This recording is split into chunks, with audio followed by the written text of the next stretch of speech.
पवित्र तो देहवानी पुण्यवंत, पवित्र तो देहवानी पुण्यवंत, जो वदे अच्युत सर्व काळ. दयाच्या चिंतने तरतील दोषी, जळतील राशी पातकांच्या. देवैचे रज चरणेचे माती, देवैचे रज चरणेचे माती, धावत चालते मागे मागे. दयाच्या चिंतने तरतील दोषी, जळतील राशी पातकांच्या. काय त्या उरले वेगळे अनेक, काय त्या उरले वेगळे अनेक. वैकुंठ नायक जयाकंठी, दयाच्या चिंतने तरतील दोषी, जळतील राशी पातकांच्या.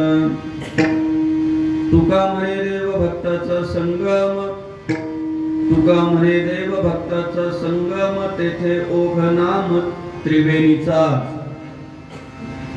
दयाच्या चिंतने तरतील दोषी, जळतील राशी पातकांच्या. विठ्ठल विठ्ठल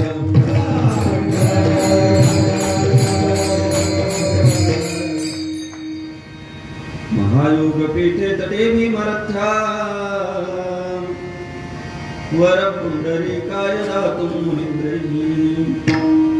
समागत्य तिष्ठन्तमानन्द कंदं,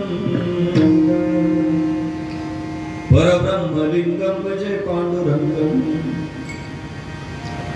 ओम नमो ज्ञानेश्वरा,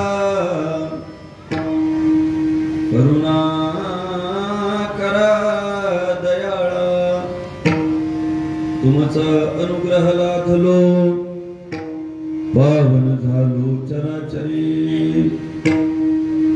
मी कला कुसरी काहीच नेने, बोलतो वचने अति भाविका. तुमचा अनुग्रह लाभलो,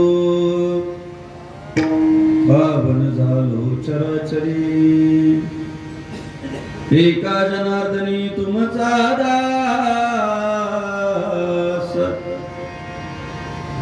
त्याची आस पुरवावी. तुमचा अनुग्रह लाभलो, पावन झालो चराचरी. नमो सद्गुरु तुकया ज्ञानदीपा नमो सद्गुरु सच्चिदानंद रूपा नमो सद्गुरु भक्त कल्याण मूर्ती नमो सद्गुरु भास्करा पूर्ण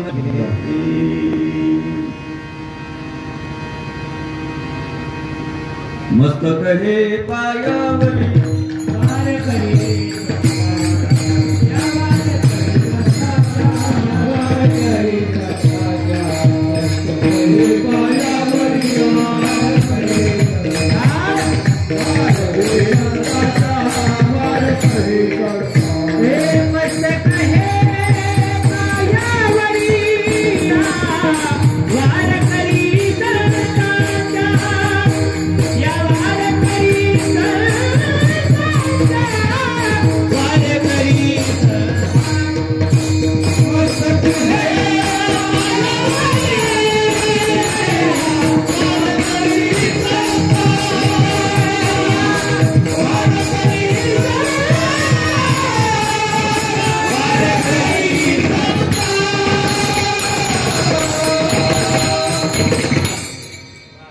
जय श्री राम।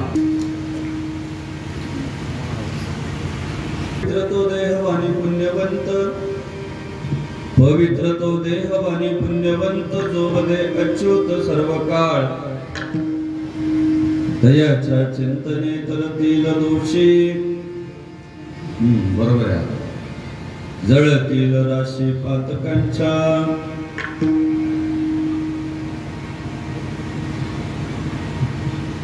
आपल्या सनातन हिंदू धर्मामध्ये मला काय वाटतं याही पेक्षा संतांना काय वाटतं याला जास्त महत्त्व दिले आणि जो जो साधू संतांनी दाखवून दिलेल्या मार्गाच्या अनुसरे जातो साधू संतांच्या मार्गाचं अनुकरण करतो त्याच्या जीवनामध्ये सुखाची समृद्धीची आनंदाची प्राप्ती होते आणि जे दीड शहाणेपणाने वागण्याचा प्रयत्न करतात त्यांच्या बाबतीत मनोमार्गे गेला तो तेथेचे मुकला हरिपाठी स्थिरावला तोचे धन्य जो साधू संतांनी दाखवून दिलेल्या मार्गाने गेला मार्ग धावून गेले आधी दयानिधी संत तेनेचे पंथे चालू जाता न पडे गुंता कोठे काही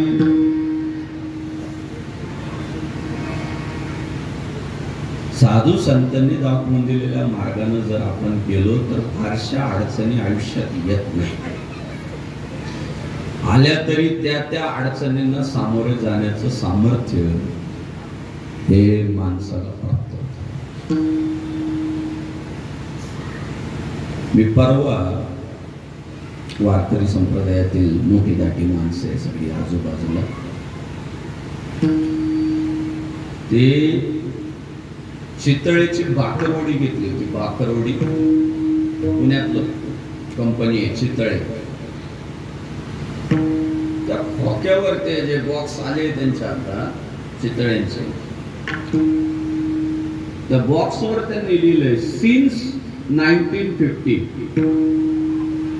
वाचलं आणि त्यांनी ते खोक्यावर का छापलं की आम्ही आता 1950 ची जरी स्थापना म्हटलं तरी मग 70-75 वर्ष झाले 74 वर्ष झाले जवळ मी विचार असा केला 70-75 वर्ष एखाद्या कंपनीने एखाद्या संस्थेने जर सातत्याने काम केलं तर त्या अभिमानाने त्याच्या प्रॉडक्टवर लिहितात की आम्ही 70 वर्षापासून काम करतोय आम्ही 75 वर्षाचे झालो त्यांना त्याचा अभिमान वाटतो। मी तर म्हटलं राव वारकऱ्यांनी छाती काढून नाही छाती फुगवून चाललं पाहिजे का अहो आपण 700 वर्षापासून काम करतो तसं वारकऱ्यांनी गाडीच्या मागच्या काचेवर लिहिलं पाहिजे सिन्स 1200 शतकातला भगवान श्री ज्ञानेश्वर महाराजांचा जन्म आहे आणि परंपरा त्याच्या अगोदरची. आदिनाथ गुरु सकळ सिद्धांचा मच्छिंद्रतयाचा मुख्य शिष्य, तिथून आलेली परंपरा 700 वर्षापूर्वी पुन्हा ज्ञानेश्वर महाराजांनी त्यावर काम केलं.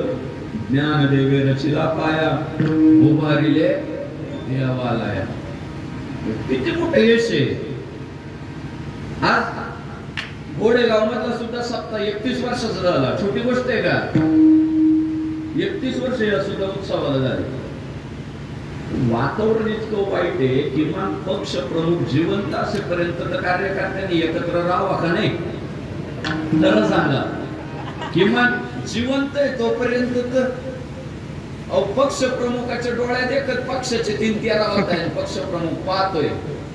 ही अवस्था आहे. बाप एकत्र असेपर्यंत तर पोरांनी एकत्र राहावा का नाही? बाप जिवंत असेपर्यंत. बाप जोपर्यंत जिवंत आहे, 3 असले 4 असले, किमान बापासमोर बाबा आपण बाप आहे तोपर्यंत तरी एकत्र राहायचं. नाही ना राहतो. बापा समोर पोरं विभक्त होतात, पर्याय नाही त्याला. आणि महाराज काय ज्ञानेश्वर महाराजांपासून परंपरा सुरू झाली.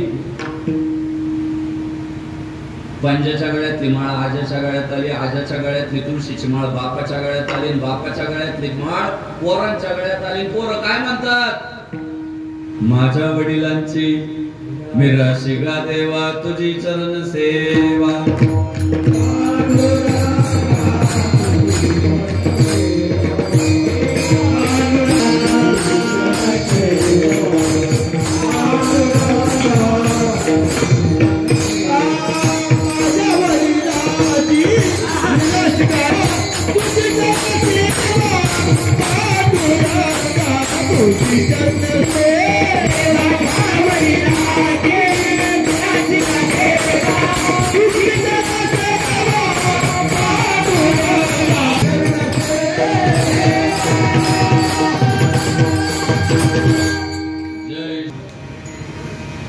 माझ्या वडिलांची मिराशी गा देवा तुझी चरण सेवा. पांडुरंगा धन्य आम्ही जन्म आलो, दास विठोबाचे झालो. अभिमानानं जगाला ओरडून सांगतात की आम्ही इतक्या मोठ्या परंपरेचे पाईक आहे. आणि साधू संतांनी मात्र ही सगळी परंपरा जोपासत असताना समाजापुढे जे सत्य आहे ते सत्य म्हणण्याचा प्रयत्न. बुडते हे जन न देखवे डोळा, येतो कळवळ म्हणून या. जगाच्या कल्याणा संतांच्या विभूती, देह कष्टविधी परोपकारे. स्वतःच आयुष्य खर्ची घातलं, वेगवेगळे प्रयोग केले. उजळा वया आलो वाटा, खरा खोटा निवाडा. खरं काय, खोटं काय, सत्य काय, असत्य काय, धर्म काय, अधर्म काय, नीती काय, अनिती काय, त्या सगळ्या गोष्टींवर काम केलं. काम करून परंपरेचा वारसा जपत अनुभव आले अंग. ते या जगात तसे तुका म्हणे चाकोनी सांगे. माझा अनुभव आहे म्हणून ही परंपरा का टिकली? या अनुभवी लोकांच्या मार्गदर्शनानं चालली. म्हणजे या गादीवर उभं राहिल्यानंतर सुद्धा संग्राम बापू भंडारीला काय वाटतं याला काही किंमत नाही. ज्ञानोबा तुकोबांना काय वाटतं त्यालाच किंमत आहे. उद्या संग्राम बापू म्हटला माझे फॉलोअर्स वाढले. किती दिवस ज्ञानोबा तुकाराम, जरा नवा काळ आहे, जरा संग्राम बापू. लोक म्हणतील घरी जा बापू. काय साधू संतांनी जो मार्ग दाखवलाय त्याच्यावर त्याला अनुभव अभंग म्हटलं. म्हणजे जे कधी भंग पावणार नाही, जे काल खरे होते आज खरे होते. शेवटी अनुभवालाच किंमत. आज पोरं क्लासला पाठवायचे म्हटले तरी आपण म्हणतो अनुभवी शिक्षकाकडे पाठवा. शाळेत पाठवायचे म्हटले अनुभवी शिक्षकाकडे पाठवा. आजारी पडला माणूस तरी म्हणतो अनुभवी डॉक्टरकडे जायचं. आमचा एक मित्र आजारी पडला, गेला डॉक्टरला म्हटलं डॉक्टर तपासावं, मला जरा त्रास होता. डॉक्टरांनी त्याला तपासलं. डॉक्टर म्हटले आजच्या आज ऑपरेशन करावं लागेल तर तुम्ही जागाल, नाही तर तुमचा भरोसा नाही.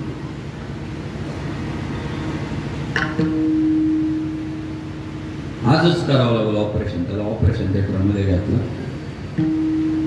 डॉक्टर कपडे बदलण्यासाठी बाजूच्या रूम मध्ये गेले, कपडे वगैरे बदलून आले. एसी चालू होती तर ऑपरेशन थिएटरमध्ये, पण टाळून यायला काम होतं. लटलट कापायला लागलं, गाभारला. डॉक्टर कपडे बदलून आले, पाहताय तर लटलट कापतोय, अंग थरथरतंय. डॉक्टर म्हणले काय रे, काय आलं एवढा का गाभारला?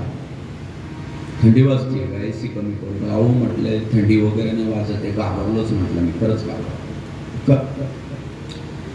लहानपणापासून देवानं आरोग्य इतकं चांगलं दिलं की कधी आजारीच पडलो,